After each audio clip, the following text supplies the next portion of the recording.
So I kind of want to talk about the MVP candidates right now. Half of the season is already over. It's pretty crazy. We're in December. Time flies.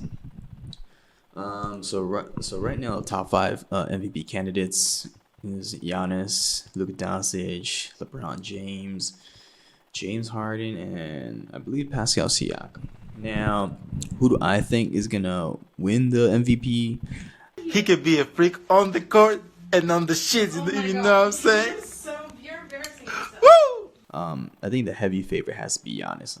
I mean, you just look at what he's doing right now for the Milwaukee Bucks. I mean, this dude is top three in both efficiency for offense and defense. And he's like the main aspect of it. And dude's putting up like what, 30, 13, 5, like what, 50% field goal. He's taking threes now. I mean, he's taking the threes and he's making like what, 28%, but at least he's taking it, and like he's commanding the respect that he can make it if if he gets the stroke going. But man, I mean, these dudes are like just trucking people. They're like what, 20-3 right now, tied with the Lakers for the best record in the league. Now, like for me, I like I thought the Bucks downgraded. I mean, I'm not gonna lie. I mean, for you to give up Malcolm Brogdon, who's having like a career year right now, like I would have, if I was the GM, I would have just got kicked Bledsoe out of the Bucks and like sign Brogdon, like sign another guy. Like for you to just give away someone that's averaging what, like he was once averaging like 20 and 10, I think. No, I think he was at least averaging. He's leading the league in assists before, and then LeBron James right now is currently leading the assists. But he was like keeping the Pacers afloat, and they would only have gotten better if they had Malcolm Brogdon. It'll be interesting to see what the Bucks do. In the trade deadline, there's a lot of teams are gonna be pretty active this season. I mean, it's been pretty interesting so far. Luka Doncic, like, I mean, dude, like I wasn't really expecting like the Mavs to like be where they're at right now. They're like what, like Dreams don't come true. they're like 15 wins, I think. I don't know, but I mean, this dude's like tied Michael Jordan's record for averaging 20 points, 5 rebounds, and 5 assists. I mean, this dude tied. I mean, he's done it 18 consecutive games. It's crazy. I mean, this dude jumped up from 20 points to like 30 points, and he's averaging 30, 10, 9 on 48% shooting, 32% from three. I mean, this dude's efficiency rating is top 3. I mean, he's definitely changed, the Mavericks. I mean, I didn't think that they would be as high as they are right now. Now originally I thought the Mavericks were gonna fight for like the 8th seed. It was gonna be like a fight for the 8th seed with the Pelicans, the Spurs, and the Warriors. And the Warriors, they kicked the bucket. They're dead right now, so you can forget that. Spurs suck. Like, they need to rebuild. Like, they need to get rid of DeRozan. They need to get rid of Aldridge. Maybe give Aldridge back to Portland. Get Whiteside or something. Just cut him loose. Like, just gets picks. Like, no one's gonna sign with the Spurs either way. And right now, this is like 2 open spots right now. Like, I mean, the West is competitive though. Like, I didn't think the Suns were gonna be as good as they are right now, but man, it just shows good coaching and change of players, impacts, and whatnot. But I mean, to do what Luka Doncic is doing right now with Porzingis, that he has been underperforming to the max. Now, you can give him leeway for his injury, but still, come on. I mean, this guy is like playing pretty scared, like pretty timid. Like he wouldn't even post up like certain players. Like I was seeing him like shooting over like super short players. Like this dude was like shooting over Lonzo Ball and like Josh Hart. And I'm like, what are you doing, bro? Like you're like 7'3". I mean, come on, man. Like pounding in the post or like do something. But I mean, I guess he's more like worried about like attacking the rim like he was previously. I mean, he's been out for basketball for like 18 months, and I think he's settled the fact that Luka Doncic is better than him. Like, I mean, dude, Luka Doncic is the truth. Like, I just want to say that he was the most proven prospect of like last year, and there were like a lot of naysayers saying that, like, oh man, like what has he done with like competition wise? But that doesn't make sense because the European league that he was playing is like the second hardest league to play. Like he's the finals MVP and the regular season MVP for the European league, and he proved it against like competition that or at a higher level than the college system. I mean, no disrespect, but he should have been the number one pick. But I mean, I understand why certain players went above him. I mean, the Phoenix Suns, they wanted a hometown player to, I guess, I don't know, sell tickets because he's from the home. People relate to him, DeAndre Ayton better. And DeAndre Ayton, he's not even that bad. He's got suspended. So people forgot that he was averaging like 17 and 10 on like 50%. I mean, that's pretty good for a rookie. And then Marvin Bagley. I have high hopes for Marvin Bagley. Like I thought I think he's gonna be like, he might be like the modern day Kevin Garnett if he reaches the ceiling. Like he can like guard every position. He's like a great compliment to De'Aaron Fox. Like that's what the Kings did not. They believe in De'Aaron Fox. They're like, okay, De'Aaron Fox is maximized with the ball in his hand. Luka Doncic is maximized with the ball in his hand, so that's why they got rid of Dennis Smith Jr.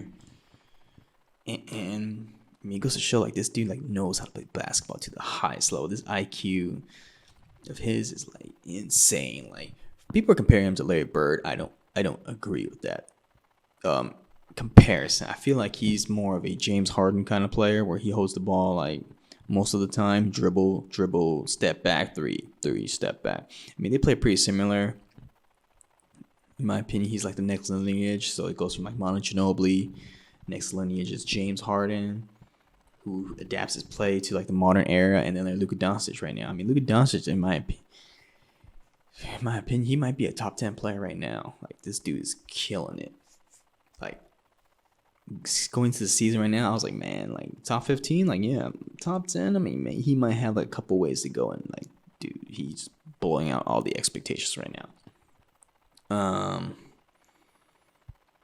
mean, just watching him play, like he's like blowing out teams and like sitting in the fourth. I'm like, man, I want to see like how he does in the postseason. Like if he can make it, definitely make it, no setbacks.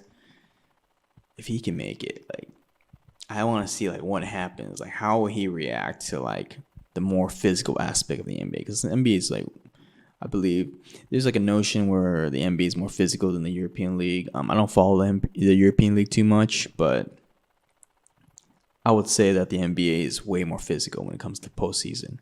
And I just want to see how he adapts, because that was a notion for foreign players back then where like they're more finesse. Like they didn't want to deal with physicality. That was the stigma that they had. And since, Luka Doncic is basically the modern, more modern European version where they're not too finesse as much anymore. I just want to see like what would happen if the defense is key in on him now. Like he wouldn't have that much space to operate, and I just want to see like, man, like this team could go like a lot of ways. Like if they were to get like a third complimentary player, if they can get rid of like, I don't know, they get rid of like Tim Hardaway Jr., who I don't think he's good at all. Like they can get rid of him for like someone else and like get more complimentary pieces. Like, I mean, we'll see how far Luka Doncic can take them, but dude, I mean, he's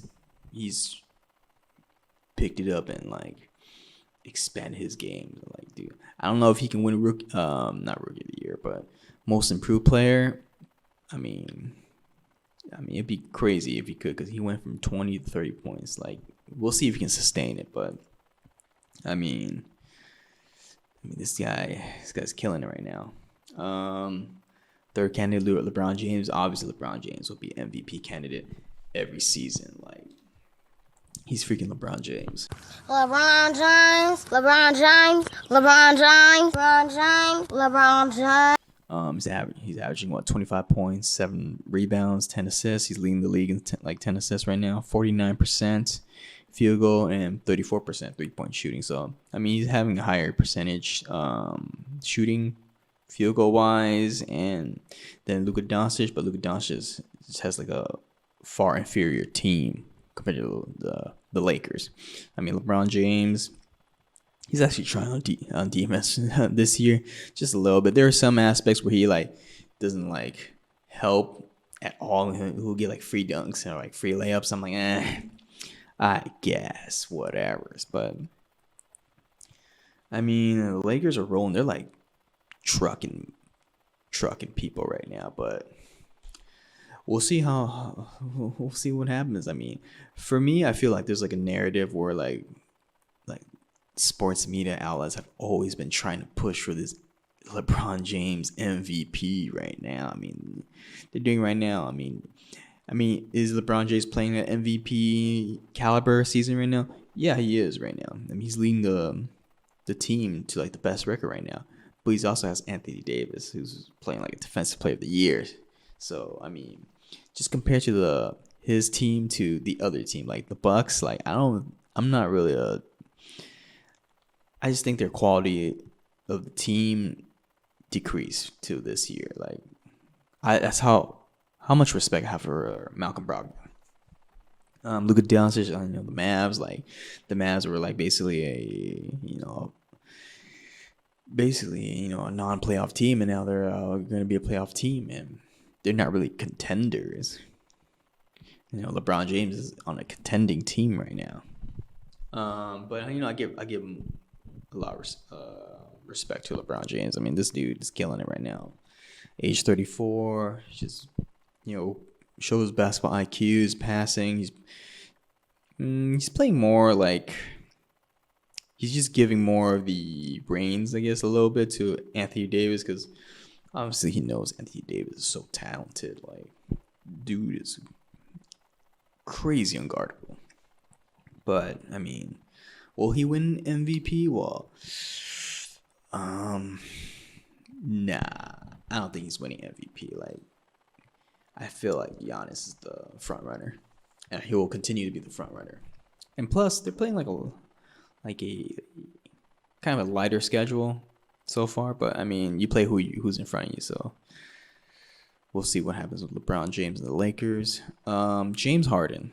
James Harden's puts up numbers 38 points right now, 6 rebounds, 7 assists on 43% from field goal in total, and he's 34% from 3. What can you say about James Harden? This dude dominates the ball. Who do you want to have your the ball in your hands in the game or during the game? Your best player. 90% of the time, even with Westbrook in the same lineup, he's dude, James Harden just puts up stats he is the perfect modern day player. If you just this modern day where it's the analytics era, where basically it's the 3-point the 3-point game needs to be maximized, or you get an automatic dunk or layup. No mid-range whatsoever. No mid-range. I've never seen James Harden do a post-up. Maybe he did in OKC when he was a rookie or something, but I've never seen this guy post up anybody. It's always just dribble. Break down the man. Go either step back from 3 or just keep on driving it in, get a foul or a layup or an assist. It's basically the same thing. You can't really touch James Harden. But I mean, dude, he puts up numbers, and he'll always be the MVP candidate every season. Just the amount of numbers he puts up. But will you ever win MVP ever again? It doesn't really seem likely. Like I feel like, I mean, yes, he's had close like top 2 to 3 finishes of MVPs were basically the MVP winners. They won slightly over him. I mean, it is what it is, but I think he might be capped out right now for MVP. Let's see, Pascal Siakam. I mean, dude, like this dude jumped up from like 16 points to like 25 points right now. I mean, this guy has made like a great jump again. 25 points, 8 rebounds, 3 assists. Like the Raptors, like I was expecting the Raptors to be like more like a first round exit team, but I mean, I guess I was wrong. Like, dude, this looks more like a second round team now. I mean, it goes to show, like, dude, the Raptors are killing it right now. Like, Fred VanVleet is having like a career year right now. I mean, Pascal Siakam's having a career year right now, and I mean the Raptors are killing it. They're like the 4th seed in the East right now, and I didn't really expect them to like come out the gates like this. But it shouldn't really be a surprise because they're coming off like a championship win, so their experience factor is totally different now. Like they're not like the baby dinosaurs like they used to be, like where everyone's like, oh, regular season is like that Jurassic Park, meme, and then they're like in the postseason it's like fucking picture Barney. So Raptors killing it. Yeah, I mean obviously, though I think those 5 are going to be pretty consistent throughout the season. It might be like a 2-man race with Luka Doncic, Giannis, depending on how good Luka Doncic like continues to play. He'll be a starter in the West, and All-Star. Obviously, Giannis gonna be a star. I mean, all these guys are gonna play in this All-Star game. But I think the front runner has to be Giannis. Like, dude, this dude's he might lead the team to the number 1 seed again, and I think he's not really playing like with like another player on the caliber of Anthony Davis on this team. Like, so you gotta give it to him so far.